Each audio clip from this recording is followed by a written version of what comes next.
wherever you are, right side plate. Thank you for saving my life. Then we slammed back to the left against the skin of the aircraft. I did. And then slammed back to the right one last time. And I got yorked by my monkey tail as I did that. And I remember as I got flung across the last time and yanked back like a yo-yo, I remember hearing and seeing and feeling just the chopping of the rotor system. And as it saw it cut through the cabin like 2 feet from my head. And I actually thought I had made that up. And because it was just, there was so much noise and chaos and your brain is just going to new levels that you never thought were possible. And your eyes are intermittently closed because you're terrified and you're hearing all these noises. But I'd actually seen the video and pictures of the crash, a couple days later, and sure, there's a cut right through the cabin, right where I was, or across from where I was, right where I thought. And the rotor blade from the back half of the system just sitting there. Because what had happened was, as the helicopter twisted and broke in half, the rear system hit the ground and then chopped back through. So I'd also like to thank my monkey tail for preventing me from going into the blender. It's just unreal how all that came together. It's unreal to think about how any of the 22 of us are alive, let alone all of us.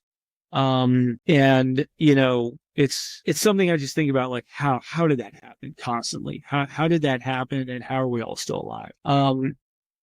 Sorry for the aside, but it's just something that continuously is in my mind. So finally I was like, fuck it, dude. So I just start crawling out and, just hand over hand, the metal is fucking hot, and I'm crawling in and I'm seeing like rocket pods next to me, boxes of 7.62 ammo belts.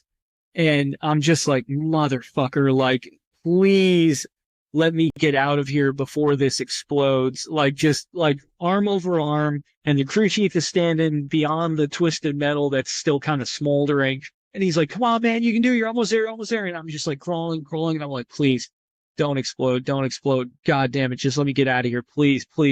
I get free and I'm on the gravel. And then once I get on the gravel, he kind of helps me get like a little bit away. And then I crawl some more to the retaining wall. And I don't know if anyone's ever been on ground in a FARP. That was the first time I've ever been on the ground in a FARP. But they are these giant 2-story HESCO barrier walls all the way around, with a big iron wrought gate. And the reason is because if there's an explosion, they don't want it spreading to the other gas tanks, right? The other fueling pits. But it also makes for a pretty terrible environment for a mass cow, because it turns into a fucking oven that you cannot escape.